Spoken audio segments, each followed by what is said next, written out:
Assalamualaikum warahmatullahi wabarakatuh. Berjumpa kembali di channel Cendekia Muslim. Teman-teman sekalian, kali ini update info terkini ya terkait sidang gugatan perbuatan melawan hukum, dugaan ijazah palsu Presiden Jokowi ya. Seperti yang kita ketahui bahwa beberapa waktu yang lalu dari tim kuasa hukum Bambang Trimulyono telah mengirimkan surat pencabutan gugatan ya, dikirimkan ke Pengadilan Negeri Jakarta Pusat sebelum agenda sidang kedua ya. Sidang kedua itu tanggal 31 Oktober 2022. Sebelum itu dengan berbagai alasan tim kuasa hukum penggugat melakukan pencabutan gugatan. Dan seperti yang pernah aku sampaikan ya, bahwa pencabutan atau pengiriman pencabutan gugatan ke Pengadilan Negeri Jakarta Pusat itu tidak serta-merta menjadikan gugatan itu otomatis gugur, tidak. Tetap harus melalui penetapan dari majelis hakim. Dan kemarin ketika sidang kedua tanggal 31 Oktober itu tim kuasa hukum penggugat memang menyatakan untuk tidak menghadirinya. Sementara dari pihak tergugat hadir ya. Cuman pada Senin kemarin tanggal 31 Oktober itu ketua majelis tidak ada.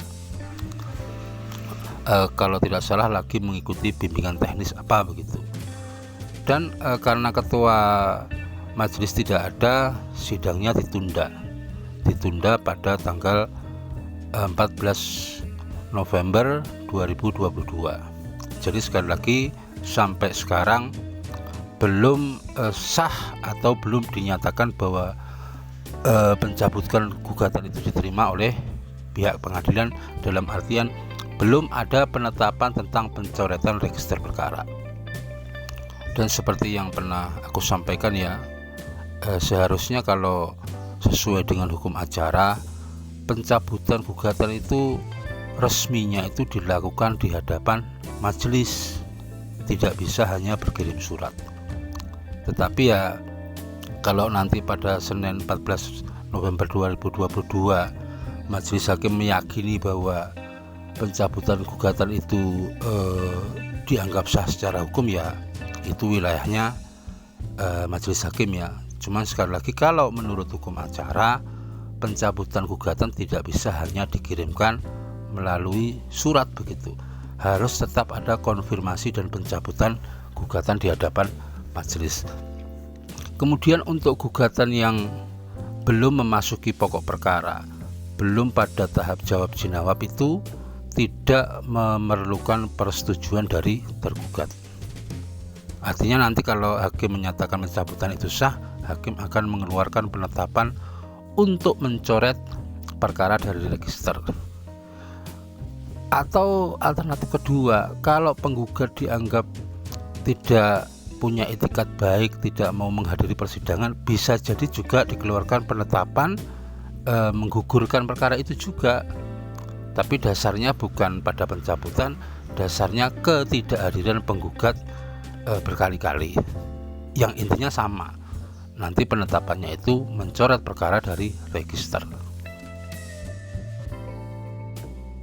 Teman-teman sekalian, terkait dengan pencabutan gugatan tersebut ya, beberapa waktu yang lalu pakar hukum tata negara Profesor Dr. Yusril Iza Mahendra sempat menyayangkan adanya pencabutan gugatan ini ya, karena menurut beliau seharusnya Presiden Jokowi menghadiri persidangan dengan menunjuk seorang pengacara atau kuasa hukum atau melalui bironya, intinya melalui perwakilannya untuk hadir pada persidangan dan membuktikan keaslian ijazahnya. Kemudian juga Profesor Yusril Iza Mahendra juga mengkritisi tim kuasa hukum Bambang Trimulyono. Seharusnya seorang kuasa hukum ketika sebelum mengajukan gugatan itu sudah mempersiapkan rencana pembuktian ke depannya. Jadi menurut beliau ini sangat disayangkan ya, menyayangkan baik dari pihak Jokowi maupun dari pihak Bambang Trimulyono. Karena tanpa ada putusan pokok perkara, apakah ijazah itu asli atau tidak, itu akan tetap menjadi kontroversi di publik, akan terus-terusan menjadi menjadi bahan perdebatan di kalangan publik. Tetapi aku sendiri juga bisa memahami lah kalau dari kuasa hukum Bambang Trimulyono dengan segala kesulitannya ya, kalau penggugatnya berada dalam tahanan mau tidak mau itu akan berpengaruh pada proses pembuktian. Karena ini berbeda dengan perkara-perkara yang lain yang berjalan normal begitu, mungkin tanpa kehadiran penggugat tim kuasa hukum bisa saja melakukan pembuktian dengan maksimal. Tetapi ini berbeda, ini unsur politiknya kental, intervensinya juga kental. Tetapi sekali lagi setuju juga dengan Profesor Dr. Yusril Iza Mahendra ya, tanpa ada putusan mengenai keaslian ijazah Presiden Jokowi itu akan tetap menjadi perdebatan di publik bertahun-tahun ke depan. Dan seperti juga yang disampaikan oleh Bapak Egy Sujana ya, bahwa nanti rencananya akan melakukan gugatan lagi kalau kliennya sudah keluar dari permasalahan pidana ya. Kemudian Bapak Egy Sujana juga menyarankan ya kepada DPR untuk menggunakan hak interpelasinya, kemudian kepada MPR juga bersikap soal gugatan ini. Dan yang juga disampaikan oleh Bapak Egy Sujana, berharap bahwa Profesor Dr. Yusril Iza Mahendra itu atau siapapun bisa mengajukan gugatan class action terkait ijazah Pak Jokowi. Itu dari pendapat dari Bapak Dr. Egy Sujana ya. Tetapi menurutku tidak bisa kalau gugatan ijazah Presiden Jokowi ini melalui mekanisme gugatan class action.